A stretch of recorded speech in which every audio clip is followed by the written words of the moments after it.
Has there ever been a better time in history to be an evil clown? We are tonight's entertainment. Pennywise just dropped his second It movie, Joaquin Phoenix is winning awards for Joker, and Harley Quinn has a hit cartoon. It's a miracle. Why, yes. Well, luckily for us, that wicked clown car is still running full speed ahead. Unluckily for Margot Robbie, she has to get into Harley Quinn's shape. So get ready, everybody. It's time for Harley Quinn boot camp. Are we ready? So basically CrossFit, but a lot more hitting people with mallets.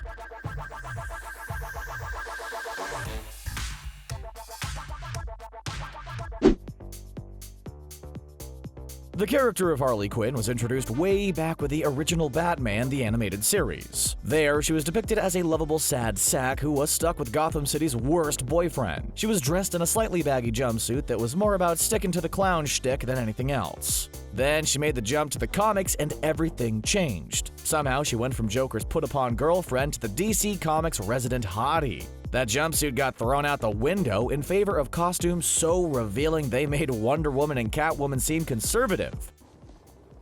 What? Not only that, but she became one of the most cosplayed characters at fan conventions, and no one went for the jumpsuit look. So the expectations for Quinn's first on-screen appearance had less to do with her story and more with, well, her appearance. Once Suicide Squad went into production, it became clear that the film needed the perfect actress to embody the role. And if she could act too, that would be a plus. Maybe? Look, a movie that literally had damage tattooed across the Joker's forehead like he's Post Malone isn't aiming for an Oscar. Little did they know that while trying to cast the world's hottest psychopath, they'd be getting Oscar-worthy talent after all. She seems nice. Young Margot Robbie was born in the year 1990 in the town of Dalby, Australia. She spent most of her childhood kickboxing with kangaroos and driving down the Fury Road with her war boy friends. Don't fact check that, please. Her big break, by Australian standards, came when she landed a role in the soap opera Neighbours. Then she moved to the United States where she had another big break, by American standards, with the show Pan Am. From there, she was catapulted into stardom by appearing opposite Leonardo DiCaprio in Martin Scorsese's The Wolf of Wall Street. And it's been nothing but A-list status from there. She's basically a female Hemsworth. All of this would lead to her landing her most iconic role. Hi, boys. Harley Quinn. Harleen Frances Quinzel had quite the strong first act in her life. She went from what's implied to be a pretty bad home life to college and grad school. She became a psychiatrist at a relatively young age and was even assigned to Arkham Asylum, which has to be like the NBA for Gotham-based psychiatrists. Then, like the Matrix film franchise and the career of actor T.J. Miller, everything fell apart in Act 2. During her time at Arkham, she meets the Joker, who somehow seduces her and then turns her insane. She joins him as his criminal sidekick/girlfriend, and the two have a very stable relationship. Sorry, that was a typo in the script. What that was supposed to say was they had the worst relationship ever. Sorry, Harley Joker shippers of the internet, it's true. You should talk to somebody. The Joker was incredibly cruel to her, and never really cared about her at all. Then she gets arrested, gets implanted with a bomb in her head, and she's been recruited to be part of an anti-villain super team that she's not allowed to say no to. This goes on for a while until she decides to go off on her own. She ditches the Joker, makes a life for herself, and finds comfort with Poison Ivy, who may or may not be her love interest. It really depends on who's writing it, honestly. Though for the sake of the Suicide Squad movie, you could just go ahead and ignore half of all that. You might think that there was a huge casting call to find the right actress to play Harley. You'd be wrong. After The Wolf of Wall Street and her movie with Will Smith called Focus, the filmmakers just offered it to Robbie. This was one of those good news, bad news situations. The good news was that Robbie was about to solidify her status as an A-list celebrity. The bad news was that she was going to have to get into ridiculous shape because her costume was super skimpy. So what do you do when you get cast in a big-time comic book movie? Well, you call a guy named Andy Hecker, who works with Victoria's Secret models. He put her on a routine that featured squats, jumps, leg lifts, and more with no rest in between. Then she'd have a minute of rest until she had to do the whole thing over again. She also had to have gymnastics and combat training for the acrobatics and fight scenes. After all that work, any normal person would love to come home to a fully stocked fridge of junk food. Well, unfortunately, Robbie's diet was more green smoothies, porridge, lemon, chicken, and tuna. At the very least, she allowed herself the occasional glass of red wine. The response to Suicide Squad was pretty mixed. People didn't understand the plot. They didn't understand why Joker was there. They also didn't understand why Harley was fighting monsters with a baseball bat in her panties. We're bad guys. It's what we do. It was vitally important to the character, for reasons. That being said, nearly everybody walked away from that film praising the performance Robbie gave. People weren't hungry for more Suicide Squad, but they did want more Harley. So much so that several Harley Quinn films went into development. For a while there, it was basically the Hunger Games for Harley Quinn spin-offs. The Harley Games? From one district, we had the Joker and Harley movie that would feature Robbie and Leto back together again. Considering the fact that Phoenix has already replaced Leto, there's not much chance we'll see the post-Joker again. The other districts pulled out interesting films like a Harley solo movie and a team-up called Gotham City Sirens. Instead of going with one or the other, both sort of got blended together.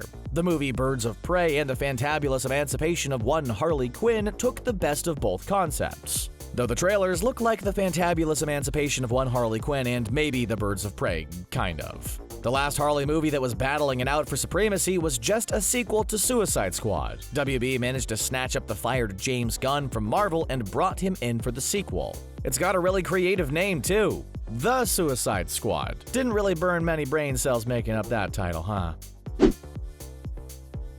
So, while the WB was sorting out what to do with its messy extended universe, Margot Robbie got to work. Not content to deliver just one awesome performance, Robbie followed Suicide Squad up with I, Tonya, a little film that scored her an Oscar nomination. Then she played Queen Elizabeth I in Mary Queen of Scots. This didn't really get much critical acclaim, but if you're competing against Cate Blanchett, that's not surprising. From there, she starred in Tarantino's Once Upon a Time in Hollywood with Leonardo DiCaprio and Brad Pitt. She played the infamously doomed Sharon Tate in a strange twist on the Hollywood tale. No spoilers here, because Quentin Tarantino is kinda scary. Where she really impressed was her supporting role in Bombshell. She played a fictional Fox News employee who was harassed by Roger Ailes. It was a pretty brutal role, but she managed to get her second Oscar nomination. That's two in between superhero movies. Take that, Robert Downey Jr., only don't because we love you. While Margot Robbie was eager to get back to her role as Harley Quinn, she wasn't so eager to get back into that costume. In her own words, she said it was male-gazy. People tried to get offended, but she literally put on her costume while the male characters gazed at her body. Kinda hard to argue with that. Luckily this time, Robbie has a lot more say in her character. This version of the character is kicking mean old Mr. J to the curb in favor of some female superhero besties. She's got Mary Elizabeth Winstead's Huntress, Journey Smollett-Bell's Black Canary, and Rosie Perez's Renee Montoya. Montoya was also created for Batman the Animated Series, so that's pretty cool. They're all teaming up against Ewan McGregor's Black Mask. His nefarious plan? To blackmail Disney execs into getting the Obi-Wan Kenobi show into production already. If parts of that plot sound familiar, it's because it's the exact same plot of Kaylee Cuoco's Harley Quinn show. Sorry, Margot, Kaylee got there first. Not only that, but she also didn't need to do any working out for the role. Oh, you know that's gotta sting. Speaking of, another superhero film, another intense workout routine. She may have been pretty active in her time away from the DC universe, but probably not by superhero or villain standards. That's right, she went back to that crazy workout routine and diet from Suicide Squad. She consulted Hecker again for Birds of Prey because if it ain't broke, why fix it? The stunt work was a bit over her head this time. While she did a lot more in the first movie, apparently it's insane for the spin-off, though she did have to work on her rollerblading skills. Robbie also admitted that she wasn't going quite as hard on the diet this time. Apparently that diet can make her pretty miserable.